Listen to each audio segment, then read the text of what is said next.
नमस्कार future doctors. Maharashtra राज्यातील आणि भारत देशातील तमाम विद्यार्थी आणि पालकांसाठी पाठीमागच्या काही दिवसापासून बऱ्याच वेळा काही प्रश्न उपस्थित होतात. त्याचं डिटेल क्लेरिफिकेशन देण्याचा मी या व्हिडिओच्या माध्यमातून प्रयत्न करणार आहे. आजचा जो सब्जेक्ट आहे तो म्हणजे महाराष्ट्रातील काही कॉलेजेस प्रायव्हेट लिमिटेड कंपनीच्या माध्यमातून कॉलेजेस होण्याची शक्यता आहे. आता हा सगळा टॉपिक म्हणजे नेमका काय किंवा डीम्ड युनिव्हर्सिटी होण्याची शक्यता आहे, हे सर्व गोष्टीच्या संदर्भामध्ये डिटेल आपण आज व्हिडिओ बनवणार आहे.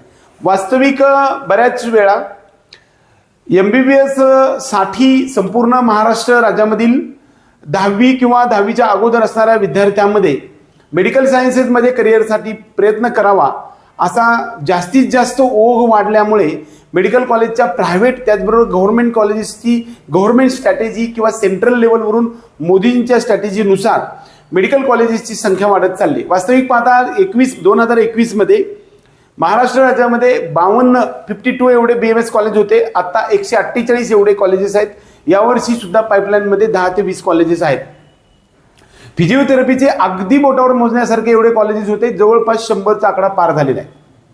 BSc नर्सिंगचे GNMचे सुद्धा कॉलेजेसची संख्या पार वाढत गेलेली आहे. वास्तविक 2021 मध्ये सगळे सीट्स महाराष्ट्रामध्ये 5000च्या आसपास होते, ते आता 13000च्या आसपास गेलेले आहे. म्हणजे एकंदरीत 2.5 पट एवढी संख्या वाढत गेलेली आहे. या सगळ्यांच्या आधारावरती आपल्याला काही कॉलेजेसचा जो फ्लो आहे बऱ्यापैकी महाराष्ट्र राज्यामधल्या सेमी गव्हर्नमेंट ज्याला तुम्ही म्हणता त्या ठिकाणी तुम्हाला कॅटेगरीचं बेनिफिट मिळतं. अशा सेमी गव्हर्नमेंट कॉलेजेसची फीज दरम्यान 7 लाख पर इयर पासून ते 13 लाख पर इयर फीज पर्यंत आहे. वास्तविक सर्व विद्यार्थ्यांची फीज ही जरी समजा SC ST कॅटेगरीला 100% फी स्कॉलरशिप मिळते, FIJE NT 1, 2, 3 त्याचबरोबर SBC या सर्व विद्यार्थ्यांना 90% स्कॉलरशिप मिळते आणि सर्व कॅटेगरीला विद्यार्थ्यांना मुलींना म्हणजे फिमेल कॅन्डिडेटला 90% स्कॉलरशिप मिळते आणि OBC SC BC आणि त्याचबरोबर EWSच्या मेल कॅन्डिडेटला 50% स्कॉलरशिप मिळते. ओपन मधल्या 8 लाखापेक्षा कमी उत्पन्न असणाऱ्या मुलांना 50% आणि मुलींना 90% स्कॉलरशिप मिळते. ओपन मधल्या 8 लाखापेक्षा जास्त ज्यांचं पालकाचं उत्पन्न आहे अशा विद्यार्थ्यांना पूर्ण फीस भरावी लागते. या सगळ्यांचा सरासरी विचार करायला गेलं तर 7 लाखापासून ते 13 लाखापर्यंत फीज आपल्याला भरावी लागते. ही सर्व फीज जरी आपण 10% किंवा 50% भरलेली असली तरी सुद्धा स्कॉलरशिपच्या माध्यमातून सरकार महाडीबीटी किंवा समाज कल्याणच्या माध्यमातून सर्व फीज कॉलेजला अदा करत असते. परंतु या सर्व गोष्टी बघत असताना कॉलेजच्या माध्यमातून आपल्याला प्रायव्हेट लिमिटेड कंपनी केल्याचा फायदा काय होऊ शकतो, कदाचित फीजमध्ये कंट्रोल राहत नाही आणि तुम्हाला जे काही स्कॉलरशिप मिळणारे असते ती सरकारने 2020-21 पासून संपूर्ण फीज अगोदर भरावी लागायची आणि स्कॉलरशिप परत विद्यार्थ्याच्या अकाउंटवरती परत यायची. परंतु 4-5 वर्षाचा इतिहास असा आहे की प्रत्यक्षात तुम्हाला कसल्याही प्रकारची फीज भरावी लागत नाही. ऑलरेडीच जेवढा फीजचा डिमांड ड्राफ्ट आहे तेवढाच घेऊन जावा लागतो. त्यामुळे प्रायव्हेट कॉलेजमध्ये जी काही फीजचे अमाऊंट आहे ती खूप कमी प्रमाणात येते आणि नंतर ती परत मिळण्यासाठी महाडीबीटीवरती अर्ज करावा लागतो आणि ती येण्यासाठी जवळपास 7-8-9 महिन्याचा विलंब होतो. त्यामुळे सुद्धा काही कॉलेजमध्ये हे सर्व चालवण्यासाठी अडचण येते. त्यासाठी म्हणून कदाचित प्रायव्हेट लिमिटेड कंपनी केली तर ज्या विद्यार्थ्यांना त्यांच्या कॅटेगरीनुसार तुमचा नंबर मेरिटमधून कमी मेरिटच्या विद्यार्थ्यांना जे सीट आहे ते मिळू शकतं, परंतु मात्र त्याची फीज मात्र तुम्हाला पूर्ण भरावी लागणार आहे.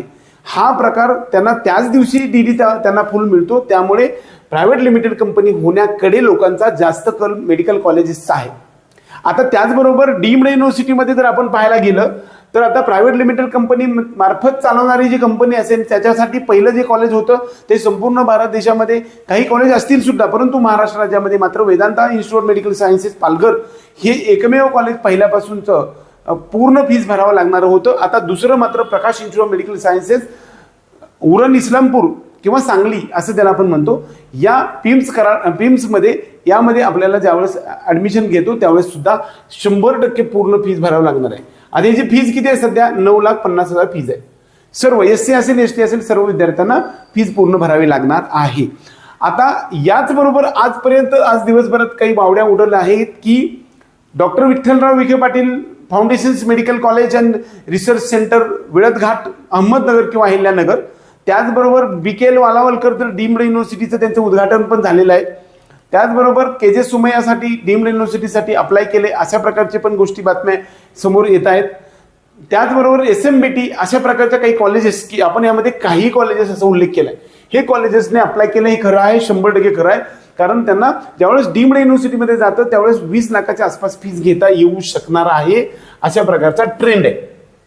त्यामुळे डीम्ड युनिव्हर्सिटीमध्ये गेलं किंवा प्रायव्हेट लिमिटेड कंपनीमध्ये गेलं तर जे मेरिटचे विद्यार्थी आहेत त्यांना मात्र अडचण येणार आहे. आता बऱ्याच वेळा हा जो कट ऑफ आपण पाठीमागचा सांगत होतो तो गृहीत धरणाऱ्या त्या वर्षीच्या सीट्सवरती अवलंबून किंबहुना अवेलेबल असणारे सीट्स आणि जी काय पेपर लेवल आणि त्यावर्षी बसणाऱ्या परीक्षेच्या विद्यार्थ्यांच्या संख्येवरती आपला कट ऑफ अवलंबून असतो, आपल्या कॅटेगरीचा कट ऑफ सुद्धा अवलंबून असतो. अशा प्रकारचे कॉलेजेस प्रायव्हेट लिमिटेड कंपनी किंवा डीम्ड युनिव्हर्सिटीमध्ये आपण गेला तर त्याचा मात्र कट ऑफवरती परिणाम होऊ शकतो आणि तो निश्चित वाढू शकतो असं मला एकंदरीत वाटतं. आपल्या सर्व विद्यार्थी आणि पालकांना या संदर्भातल्या डिटेल गोष्टी आपल्या कधी लक्षात येऊ शकतात. बऱ्याच वेळा ह्या सर्व व्हिडिओ पाहिल्यानंतर मला खूप सारे फोन येऊ शकतात, परंतु फोनच्या माध्यमातून माहिती होण्याच्या ऐवजी मी तुम्हाला व्हिडिओच्या माध्यमातून निश्चित सांगेल की ज्या वेळेस आपले चॉईस फिलिंग सुरू होईल त्या दिवशी आपल्याला लक्षात येऊ शकते किंवा डीम्ड युनिव्हर्सिटीमध्ये कोणते कॉलेज गेलेले आहेत.